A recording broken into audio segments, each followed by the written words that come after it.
So it's the moment most of you have been waiting for, I'd say, and I'm now going to cover in my continued Mythic Odysseys of Theros video the supernatural gifts section in the character creation piece. This is, in my mind, one of the absolute best additions to this. It is obviously thematic to Theros, and that's its own thing there, but I think it's amazing. I think it is a really good use to potentially use it in any 5th edition campaign beyond just Theros. But if you want to see what this is, how it's used, and how it integrates into character creation, stay tuned. I just remember Hercules, The Legendary Journeys, and Xena. Man, that was such a huge part of my childhood. Maybe I should rewatch those. What's going on, folks? Ted from Nerd Immersion here, and let's just dive right into it. So let's jump over here to D&D Beyond. So you can see right here, I'm in chapter 1. There's not too much that comes up beforehand. There's a little bit here about heroic drive, kind of getting you in the aspect of being a hero. But supernatural gifts is the main thing, so let's talk about it. So it says most heroes of Theros have some kind of supernatural aid to help them achieve their goals. Often this comes from gods, but it might come from other powerful beings such as a sphinx or an oracle or so on. And again, this is the big point of here. So a character in Theros begins with one supernatural gift chosen from those in this section. Work with the DM to decide what works best, and how it's tied to your character. These supernatural gifts are intended for starting characters, but some might be bestowed by gods as rewards for remarkable deeds.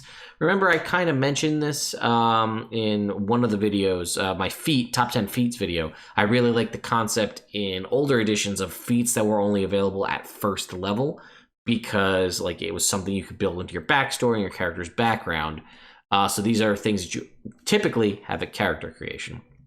Also, side note, where are the Theros dice, right? We've been getting dice sets with every new release. We got those Laurel Silverhand dice, which were cool, but why is there not a Theros dice set? We got one for Ravnica. I don't know. Anyway, heroic feats, it says right here too, as well as I'll read this little sidebar. In addition, if your campaign uses the optional feat rules, which again, a lot of people do overlook the fact that feats in 5th edition are optional. They're not part of the base game. It's a variant rule. Your DM might allow you to take a variant feat as a supernatural gift. You gain 1 feat of your choice. The list suggests 12 from the player's handbook, but you could choose any feat, work with your DM. So I'm going to read these because I like the concept of it. So it's a snake emerged from my mouth before I took my first breath. You get the actor feat. I hear voices on the wind warning me of danger. It's alert. I was gifted with immense physical prowess, and that's athlete. I feel the vitality of the earth beneath my feet. It's durable. I'm never hidden from sight. Stars of Nyx are never hidden from my sight. Keen mind. I hear the echoes of God's speech in every mortal language. Is linguist. The gods smile on me. Is lucky. I used to run through the forest and play with a giant lynx, and that's mobile. The sun's bright light brings what is hidden to my eyes, and that's observant. I ate a magical fruit that blessed me with extraordinary resilience. That's the resilience feat. I studied with a supernatural tutor, gives you skilled. And I bathed in the water of a mystic river. This is very thematic after being dipped in the river Styx, like Achilles, for example. And that gets you the tough feat. So I just like the concept of those, but let's talk about the actual supernatural gifts here. So first up is Anvil Wrought. You know what I should also say? As it's designed, these races here in the Theros book, Human, Centaur, Leonin, Minotaur, Satyr, and Triton, are technically, if you're playing in Theros, the only races available to you. You can obviously work with your DM to add other races where they see fit, but those are the races designed to play in a purely Theros campaign, nothing beyond those. So even Elf and Dwarf and Tiefling, not part of it, just Human, Centaur, Leonin, Minotaur, Satyr, Triton. So anyway, keep that in mind that these supernatural gifts are designed to be stacked on top of those races only. That may help put you in a frame of mind to truly get it. So anyway, Anvil Wrought. Forged in the fires of Perforos' Forge. This is obviously your Hephaestus-style craftsman god. Constructed resilience. You are created with remarkable fortitude and have the following benefits. Advantage on saving throw against being poisoned and resistance to poison damage. You don't need to eat, drink, or breathe, and you are immune to disease, and you do not need to sleep, and magic can't put you to sleep. Additionally, is Century's Rest. When you take a long rest, you spend at least 6 hours in an inactive, motionless state rather than sleeping. In this state, you appear inert, but it doesn't render you unconscious, and you can see and hear as normal. So essentially, this is giving you basically all of the benefits kind of being a Warforged without actually being one. So you are sort of crafted. It says you appear metallic and you might have like bald like joints and things. So I like this concept, and I mean you could be like a Triton that's sort of mechanical, or a Leonin that's mechanical, like a mechanical lion. That's kind of neat. I also want to say that I've stated enough that I really, really like this. I think if you plan on running a game in the future where gods have a very big impact in your world, like maybe all the players have to choose a patron deity, maybe all the players have, like, the gods are more involved in your world, they're not like omnipotent beings that stay way out in the distance, maybe they're more directly involved in people's lives, that kind of a thing, so that they have more control over it. So maybe you do this where each player picks a god, and maybe you don't tell them this, or maybe you do, and they tell you what god they worship and why, and then you give them one of these abilities, not just, again, if you're not sticking with just Theros. I'm not going to go over this, but all of the supernatural gifts also have characteristics. So you can see, like, this will give you a D6 options for characteristics. I'll also say not all supernatural gifts are created equal, and we'll talk about that. Next up is Heroic Destiny. You have advantage on death saving throws. When you are reduced to 0 hit points and not killed outright, you drop to 1 hit point instead once per long rest. This one I feel is one of the weakest ones out there. So it's basically great deeds lie in your future, so it's hard to kill you. Makes sense. Advantage on death saving throws is nothing to laugh at, especially early on. And the reroll, go to 0 and go to 1 instead is really powerful, especially because we don't have half orcs in this world. Because I still don't think it's that strong. But remember, it's also on top of everything those existing races have. But, when you think about the fact that the player's handbook had the half orc that gets this, plus all of the half orc abilities on top of it, it kind of is like, not super powerful in my mind, but remember that you're balancing it within the other races. But I do think there are others that are significantly stronger. Even Anvil Rot, I think, is stronger. All right, Iconoclast. This is one of the good ones in my mind. Let's see. Your denial of the gods gives you supernatural power to resist their influence in the world. You can cast protection from evil and good with this trait, targeting only yourself and requiring no material components. Once per long rest, Wisdom is your spellcasting mod. You can't gain or lose piety to any god. You instead can gain the following traits at the character level listed. So I'll do a separate video covering the piety system, because that's something else I really enjoy about this book. Is if you have, if you're pious with a certain god, the amount of piety you gain, piety points. I did a video on piety from the DMG a while back. But as that gains, you get other abilities. So since you're rejecting the gods, you're getting stuff instead. At 5th level, you can cast Dispel Magic once per long rest.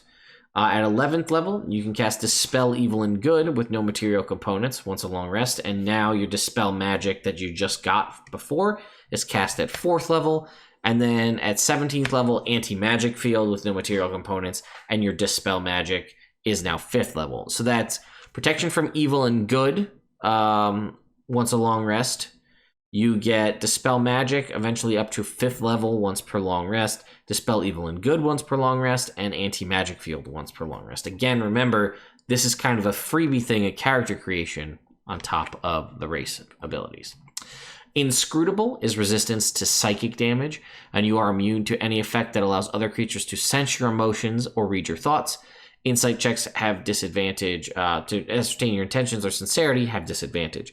So obviously this could be something, right? You want to be a Leonin. It'd be kind of weird to be a Leonin bear barbarian, because you are a barbarian that's venerating a sort of a bear totem, but you're a cat.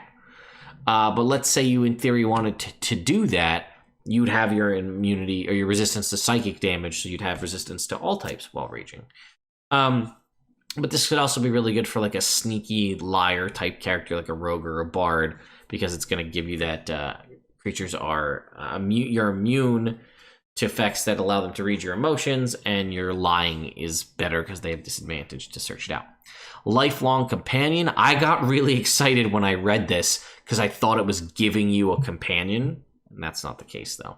Your allies within 5 feet of you have advantage on saving throws against being frightened or charmed, provided you aren't incapacitated.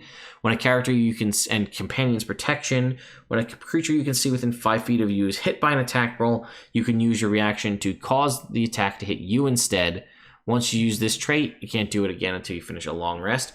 What's interesting is it doesn't say that that damage can't be reduced in any way. So if, like, let's say you are a barbarian and someone hits an ally, you could choose to have the attack target you, and then that damage could be reduced by half from raging, for example. This one, I think, is also a very powerful paladin ability, right? Because it's got that kind of aura feel to it. Obviously, some of this could be redundant because at a 10th level, Paladin gives out immunity to frightened to people that are nearby, but advantage up until you get to that point is good. And I feel like Companion's Protection is a very good Paladin ability. And in fact, certain Paladins kind of already have that. I think Crown or Redemption has that already. All right, Nyxborn. Let's see. So you're kind of a dream incarnate or something. That's what the Nyx is. Anyway, what do you get? So there is the Cloak of Stars. That's what it is. As an action, you wrap yourself in a starry cloak, appearing like a silhouette formed of the night sky. And we talk about the imagery there. When you do so, attack rolls have disadvantage against you. The cloak lasts for 1 minute until you doff it for no action or until you die. Once you use this trait, you can't do it again until you finish a long rest. And you also have resistance to necrotic and radiant damage. So that's 2 resistances and essentially a Cloak of Displacement for 1 minute. That's better than a Cloak of Displacement because it doesn't, the disadvantage on attack rolls doesn't go away if you're hit, but it is only 1 minute per long rest. I really like this ability. I think this could be, again, very good for like a rogue sneaky type character, but I also just like it for a frontline fighter to be able to be like, I'm going to get in these enemies' faces and fight them, but, maybe it's a fighter, use Action Surge to use your Cloak of Stars first and then attack on the Action Surge. I really like this one a lot. That's kind of one of my favorites. Let's keep going. We have Oracle, right? I feel like, Greek, mythology and typical deity kind of stuff is you can provide an oracle, so someone with kind of foresight. Ears of the Oracle. You can speak, read, and write Celestial. In addition, a god may deliver a message through you, and you can decide whether to use your own voice or allow the god's voice to come through and deliver the message, translated in any language you speak. You also have Oracle's Insight. When you make an ability check, you can roll a d10 and add the number to the roll, to that roll. You can wait until after you roll the d20 before deciding to add the d10, but you must decide whether the DM... before the DM says whether it succeeds or fails, and this is only once this is recharged on a short rest or a long rest. You also get Oracle's Piety. Your oracular, which is a weird word, abilities improve as your piety score increases. Instead of gaining the piety benefits associated with any god, which I'll do in a future video, you gain the following benefits when you reach a certain piety. Wisdom is your spellcasting ability for these traits. Piety of 3+, you get Augury once per long rest. At 10+, you get Divination once per long rest. At 25+, you get Commune as a ritual. And once you do so, you can't use it again to finish a long rest. You also can't be surprised, provided you're incapacitated. And if you manage to get a 50+ piety score, you can increase your intelligence or wisdom by 2, also increasing the maximum by 2. We're talking about piety. Pious is the next one. If you fail a saving throw, you can re-roll it, and you must use the new roll. Once you use this trait, you can't do it again until you finish a long rest. You have advantage on any religion checks chosen to your specific god, and you start with 3 piety within your chosen god. And if you look right here, piety 3+ is what gives you the first ability. So this is just going to give you that first ability out the gate. And then Unscarred, I believe, is the last one. When you take damage, you can use a reaction to roll a d12, add your constitution modifier to the number rolled, and reduce the damage by that total once per short or long rest. This is essentially the Stone's Resilience, the Goliath ability, but something that can be applied to any race. And then we roll into the races. So one thing I wanted to talk a little bit about the subclass options is I don't know if it technically... So I'm assuming at this point that the way this works is it's Theros plus the player's handbook that you would need to use, because right, if you're going to use spells, you need the player's handbook. So I guess in theory, any class that's in the player's handbook plus these two classes are the options if you want to play a true clean, if you will, Theros campaign. So you're limited in theory to those 5 races. Again, obviously the player's handbook would expand that, so that already kind of debunks that theory. But you obviously can't play with just 2 races. That won't work. I know somewhere there's a list of gods that can kind of tell you, like, oh, if you're going to play, like, these are the kind of classes that we recommend, at least as far as like what domains your cleric would choose. So yeah, I know. Let me see if it's right here. Myths and Ds. Oh, you know what? It's just cleric domains, so it doesn't actually tell you. So yeah, I guess in theory, any of the player's handbook classes are available. Plus these 5 races, plus the supernatural gifts, gives you a lot of cool different character build options to give you variety depending on how you do it. The way it's described, you do get to choose your supernatural gift. This is something I think the DMs Guild writers could go really far with by releasing additional versions of supernatural gifts to the, for people to play with.